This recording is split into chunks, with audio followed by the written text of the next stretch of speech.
આજના આ પાવન પ્રસંગે આપણે સૌ ઉપસ્થિત થયા છે.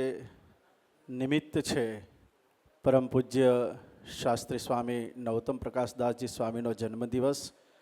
અને આ સભામાં ઉપસ્થિત વડતાલ મંદિરના મુખ્ય કોઠારી શ્રી પૂજ્ય દેવ સ્વામીજી, પૂજ્ય બાપુ સ્વામીજી, સર્વે સંતો, પૂજ્ય ડીકે સ્વામીજી, રાજદ્વારી મહેમાનો, ઉપસ્થિત સર્વે સંતો હરિભક્તોને જય સ્વામિનારાયણ. નવતમ સ્વામી 53 પૂરા કરીને 54માં બેસી રહ્યા છે. અને 5 ને 4 9 એટલે 9નો આંક પૂર્ણ કહેવાય. સ્વામી મને, ડીકે સ્વામીને, અમારા હરિઓમ સ્વામી, અમને સૌને બચપન યાદ આવે છે.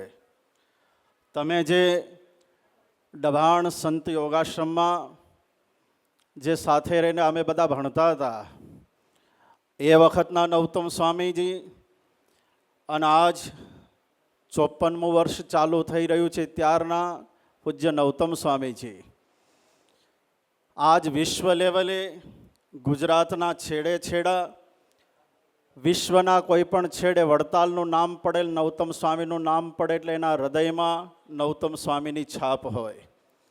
આજ વૈશ્વિક સંત તરીકે ફેમસ થઈને જગતમાં પ્રસિદ્ધ થયા હોય તો હું સૌથી પહેલાં તો એમાં જેમનું યોગદાન છે એવા પરમ પૂજ્ય પાર્ષદવર્ય હીરા ભગતજીને હું નમન કરી રહ્યો છું કે જેમણે આવું રતન સંપ્રદાયને આપ્યું છે.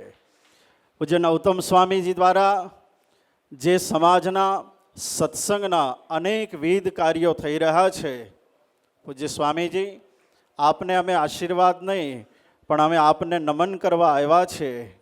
પૂજ્ય ગુરુદેવ ગોપાળાનંદ સ્વામી, પૂજ્ય હનુમાનજી મહારાજ અને આપના ગુરુજીના જે આપને પાસે ગુણો છે એ ગુણોના દર્શન કરવા, એ ગુણોના અમે સાક્ષી બનવા આવ્યા છે કે જેનાથી અમારા જીવનમાં આપ જેવા ગુણો આવે.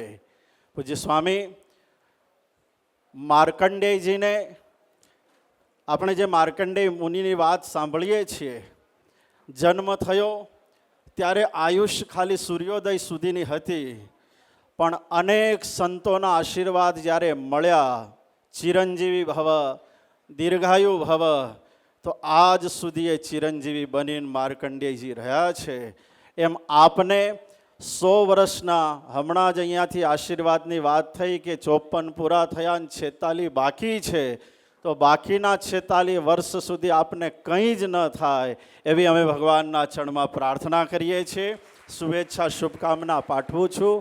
ત્વમ દીર્ઘાયુ ભવ, ત્વમ ચિરંજીવી ભવ, એવા અમે મંગળ પ્રાર્થનાના શબ્દો વ્યક્ત કરી સમસ્ત સંત મંડળ વતી આપના જન્મદિવસની શુભેચ્છા, શુભકામના પાઠવી મારા શબ્દોને વિરામ આપું છું. અસ્તુ. જય સ્વામિનારાયણ.